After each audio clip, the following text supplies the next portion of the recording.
औज़ुबिल्लाहि मिनश्शैतानिर्रजीम बिस्मिल्लाहिर्रहमानिर्रहीम। अज़ीज़ तालबात, 11वें चैप्टर में अगला जो असल में टॉपिक है वो है determination of rate of chemical reaction.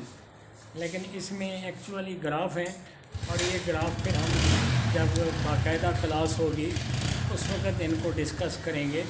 इससे अगला टॉपिक देखें एनर्जी ऑफ एक्टिवेशन। ये असल में एक एनर्जी की रुकावट है। जब तक ये रुकावट अबूर ना हो उस वक़्त तक प्रोडक्ट नहीं बनते। हर मालिक्यूल की एनर्जी ऑफ एक्टिवेशन है। जब मालिक्यूल आपस में करीब आते हैं दो सूरतें होती हैं, या तो उनके कुलियन इफ़ेक्टिव होते हैं या उनके कुलियन इनइफेक्टिव होते हैं। अगर वो इफ़ेक्टिव कुलियन हो तो वो प्रोडक्ट बना देते हैं, अगर इनइफेक्टिव कुलियन हो तो वो प्रोडक्ट नहीं बनाते बल्कि मालिक्यूल रिबाउंड हो जाते हैं, रिबाउंस हो जाते हैं, टकराने के बाद वापस हो जाते हैं, प्रोडक्ट की तरफ नहीं जाते। ये एक एनर्जी की रुकावट ऐसे समझें कि हमने एक बॉल है उसको पहाड़ी की दूसरी तरफ ले जाना है। जब वो बॉल पहाड़ी की चोटी तक नहीं जाएगी उस वक़्त तक वो दूसरी साइड को नहीं जा सकती, तो उसका चोटी पर जाना जो है वो बहुत ज़रूरी है। ये एनर्जी ऑफ एक्टिवेशन कैसे मिलती है? थ्रू इफ़ेक्टिव कोलिजन, मौसर टकराव जिसको हम आम ज़बान में कहते हैं। ऐसे टकराव जिनमें एनर्जी ऑफ एक्टिवेशन हासिल हो जाए। जब ये एनर्जी ऑफ एक्टिवेशन हासिल हो जाती है तो एक ज़्यादा तवानाई वाली हालत मिलती है जिसको कहते हैं एक्टिवेटेड कम्प्लेक्स या ट्रांजिशन स्टेट, और बाद में प्रोडक्ट बनना शुरू हो जाते हैं। ये दो किस्म के रिएक्शन हैं, एक एक्सोथर्मिक रिएक्शन है, एक एंडोथर्मिक रिएक्शन है। एक्सोथर्मिक रिएक्शन में हीट खारिज होती है, इसलिए प्रोडक्ट की तवानाई कम है और रिएक्टेंट की तवानाई ज़्यादा है। इसमें जो फॉरवर्ड रिएक्शन है उसकी एनर्जी ऑफ एक्टिवेशन ये है, थोड़ी है, इतनी, यहाँ से लेकर यहाँ तक, और जो रिवर्स रिएक्शन की है वो यहाँ से लेकर यहाँ तक है, वो ज़्यादा है। तो ये जो इन दोनों का फ़र्क है इसको हम कहते हैं डेल्टा एच रिएक्शन। दूसरी तरफ जो एंडोथर्मिक रिएक्शन है उसमें प्रोडक्ट की ज़्यादा तवानाई है, रिएक्टेंट की कम तवानाई है। ये रिएक्टेंट है, ये प्रोडक्ट है। यहाँ फॉरवर्ड रिएक्शन की एनर्जी ऑफ एक्टिवेशन इतनी है, यहाँ से लेकर यहाँ तक, और जो रिवर्स रिएक्शन है उसकी यहाँ से लेकर यहाँ तक है, यहाँ से यहाँ तक। और ये जो फ़र्क है ये है डेल्टा एच रिएक्शन। तो एक्सोथर्मिक और एंडोथर्मिक रिएक्शन में जो फ़र्क है वो ये है कि यहाँ जो है वो जो हमारा फॉरवर्ड रिएक्शन है उसकी एनर्जी ऑफ एक्टिवेशन थोड़ी है, रिवर्स रिएक्शन की ज़्यादा है, और ये डेल्टा एच रिएक्शन है। और जो एंडोथर्मिक रिएक्शन है उसमें फॉरवर्ड रिएक्शन की एनर्जी ऑफ एक्टिवेशन ज़्यादा है, रिवर्स की कम है, और ये है उसका delta H reaction.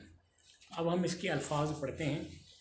For a chemical reaction to take place, particle, atom, ions or molecule of the reactant must form a homogeneous mixture and collide with one another. These collision may be effective, moisture or ineffective depending upon the energy of the colliding particle. When these collisions are effective, अगर वो moisture हों, they give rise to product. Otherwise the colliding particle just bounce back, वापस हो जाएंगे। Effective collision तभी होंगी when the colliding particle must possess certain amount of energy and they approach each other with the proper orientation. The idea of proper orientation mean, इसका क्या मतलब है, that at the time of collision, atom which are required to make the new bond should collide with each other. Minimum amount of energy required for an effective collision is called activation energy. If all the collision at a given temperature और effective, अगर सारे टकराव effective हों in forming the product, reaction is completed in a very short time. लेकिन हम देखते हैं most of the reaction are however slow, showing that all the collisions are not equally effective।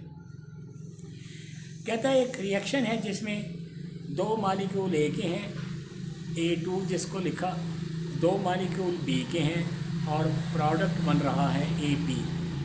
तो आप देखते हैं कि A में तब अपना जो है बॉन्ड टूट रहा है, B में टूट रहा है, AB में बन रहा है एक्टिवेटेड कम्प्लेक्स में, और बाद में प्रोडक्ट बन जाते हैं। Then upon the collision their bonds will break and new bonds will be form.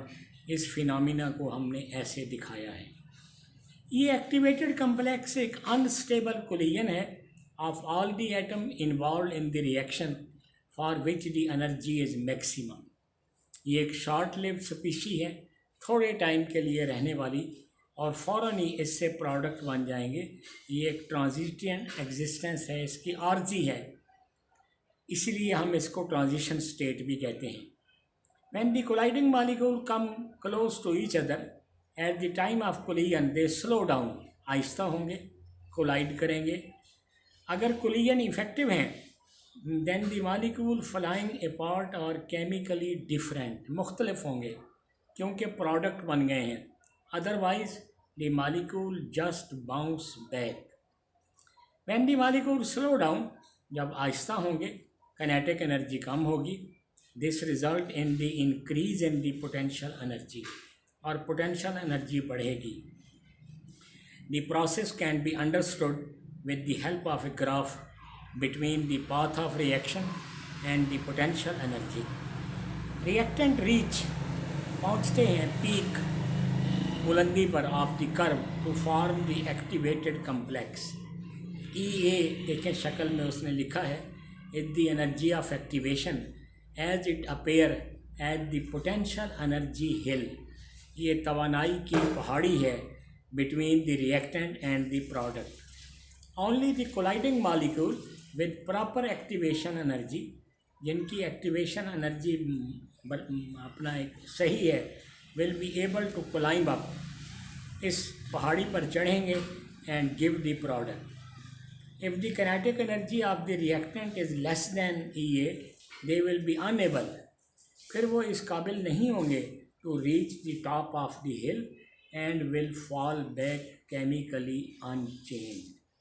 तो इसका मतलब ये है कि kinetic energy को एक्टिवेशन एनर्जी से लेस नहीं होना चाहिए, एक्टिवेशन एनर्जी से ज़्यादा होना चाहिए।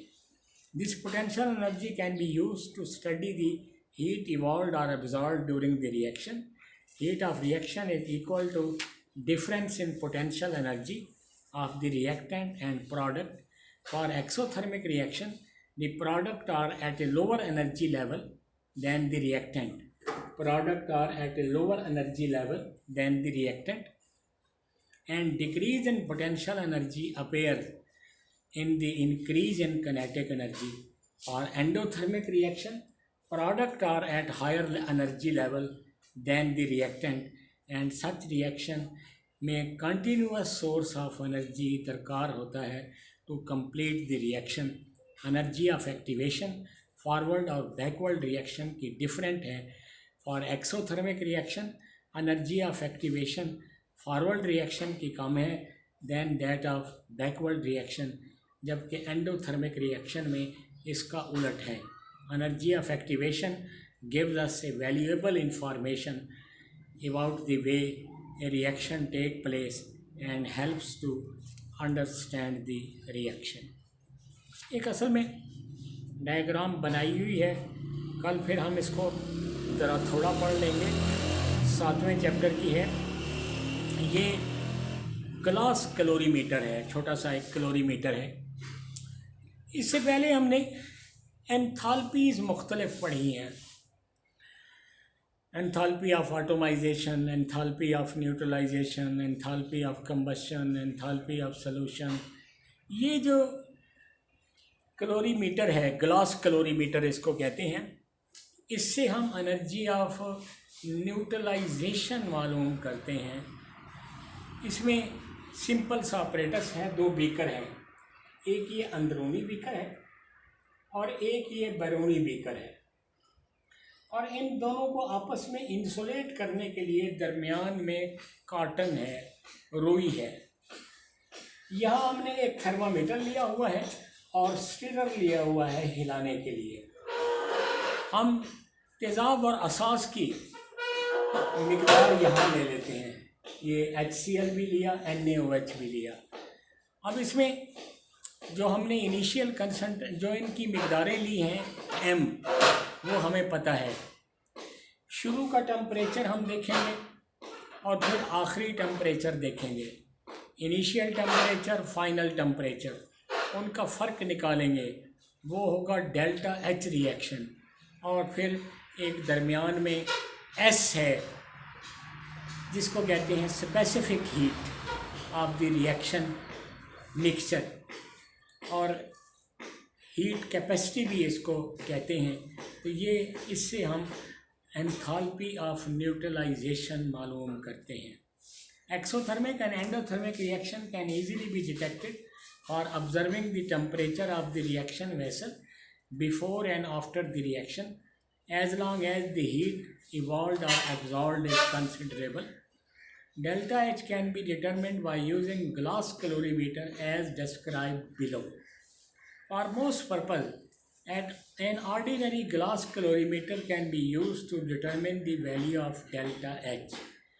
ये बेसिकली एक इंसुलेटेड कंटेनर है, दरमियान में इंसुलेट हुआ है with the thermometer and a stirrer. Reactants in stoichiometric की माउंट यानी तेज़ाब और असास are placed in the calorimeter. When the reaction proceed, जब रिएक्शन होगा या तो एनर्जी खारिज होगी या एब्जॉर्ब होगी। उससे क्या होगा, या तो सिस्टम वार्म अप हो जाएगा या कूल हो जाएगा। अगर वार्म अप होगा तो हीट खारिज हुई है, अगर कूल अप हुआ तो हीट जज़ब हुई है। Temperature of the system is recorded before and after the chemical reaction.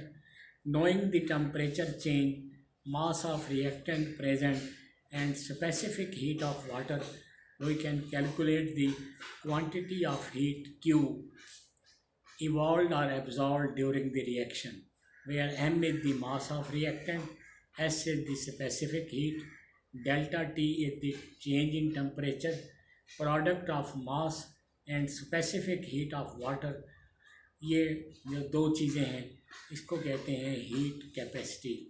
यानी एस को और डेल्टा टी को आपस में ज़रब दे दें, इसका जो मास है, सॉरी एम और एस को ज़रब दे दें, सॉरी अगर product of mass and specific heat यानी एम और एस को ज़रब दे दें तो इसको हीट कैपेसिटी कहते हैं, सी भी आम ज़बान में कहते हैं। इसको बंद कर